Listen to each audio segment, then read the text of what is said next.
Bonjour la belle famille et bienvenue aux nouveaux abonnés. J'espère que vous allez bien. Moi, je vais bien par la grâce de Dieu. Aujourd'hui, je n'ai que 3 minutes à partager avec vous parce que je suis hyper occupée. Et dans les 3 minutes, je vais vous parler de l'évaluation des diplômes et de l'équivalence des diplômes. On va aussi voir la différence qu'il y a entre ces deux-là. Ils se ressemblent, mais ils ne sont pas les mêmes. Ils sont vraiment différents et très importants pour les travailleurs, pour ceux-là qui veulent aller travailler au Canada. Avant de parler, je vais me présenter, sinon ça n'a pas de sens. Ok? Moi, je suis Ayaba de BRI et BRI, c'est le bureau de révision en immigration. Nous sommes dans l'assistance visa et dans la prestation des services à distance. Soyez les bienvenus et surtout, abonnez-vous et cliquez sur la cloche de notification. Les ordres professionnels font l'équivalence et les organismes d'évaluation font l'évaluation. Les organismes d'évaluation, nous avons par exemple MIDI, nous avons WES, nous avons ICAS et ainsi de suite. Et qu'est-ce qu'ils font? Eux, ce sont les experts qui donnent leur avis par rapport à vos diplômes. On est d'accord? Je vais vous donner un exemple. Par exemple, de par mon expérience, bien sûr, pour un candidat, ou soit pour un candidat qui a un niveau bac, qui a un bac, ça équivaut à leur DEC là-bas, diplôme d'études collégiales, ou soit quelqu'un qui a la licence correspond à leur bachelor là-bas. Donc, c'est ce que les organismes d'évaluation font. Ok, là-bas vous avez compris, je crois. Maintenant, pour les autres professionnels qui font l'équivalence, vous allez les trouver, ils sont là dans chacune des provinces au Canada. Chaque province a ça. On est d'accord? Qu'est-ce que eux ils font? Comme je viens de le dire, ce sont eux qui font l'équivalence, c'est-à-dire si ta profession est réglementée, si ta profession est réglementée, avant de l'exercer dans la province, il faut leur avis. On est d'accord, ce sont eux qui vont vous permettre de travailler dans la province.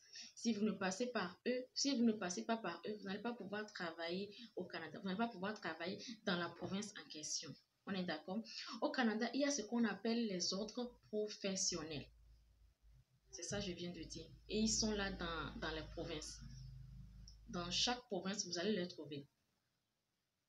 Okay. Ils font l'équivalence des diplômes, comme je viens de le dire, et autorisent les gens à pratiquer leur métier sur la province désignée en leur accordant des permis. On est d'accord? Donc, c'est la différence, ça. Maintenant, certaines personnes vont vouloir comprendre, est-ce que c'est obligatoire? Non, ce n'est pas obligatoire. Si ta profession n'est pas réglementée, c'est ça. On est d'accord? Mais si ta profession est réglementée, c'est obligatoire. Donc, moi, le conseil que je vais vous donner, c'est de faire les deux. Parce que vous savez, vous allez postuler, vous allez faire vos démarches et au beau milieu, votre employeur peut vous le demander. Montrez-moi votre équivalence. Vous allez poser la question. Vous parlez de l'équivalence des diplômes, de l'évaluation des diplômes. Vous voyez un peu? Donc, ça va vous faire revenir en arrière. Parce que pour faire la demande, ça prend du temps. Maintenant, le pourquoi je vous demande de faire les deux, c'est qu'il y a les employeurs, on vous demande, pour les autres professionnels, eux, ils vont vous demander l'étude comparative. On est d'accord, l'étude comparative, ou soit de l'évaluation de vos diplômes, ils vont vous demander ça pour pouvoir vous faire l'équivalence des diplômes. Donc, du coup, c'est très important. Et moi, je vous invite à faire les deux. C'est ça, je vous invite à faire les deux. Donc, c'est tout ce que j'ai prévu partager avec vous aujourd'hui. Si vous avez des questions, vous pouvez toutefois les poser, vous pouvez toutefois m'inboxer aussi, il n'y a pas de problème. J'aimerais aussi vous dire ceci. Les professions réglementées, il y a des organismes responsables de la reconnaissance, comme je viens de le dire. Les autres professionnels qu'on voit dans les provinces. Maintenant, si ta profession n'est pas réglementée, écoutez bien, si ta profession n'est pas réglementée, il n'y a que ton employeur qui peut te le faire. Donc, raison pour laquelle ceux qui ont leur profession non réglementée, ils n'ont pas besoin de le faire. Mais celui-là qui ne sait pas que sa profession est réglementée ou pas, tu es obligé de le faire. On est d'accord? Il faut le faire.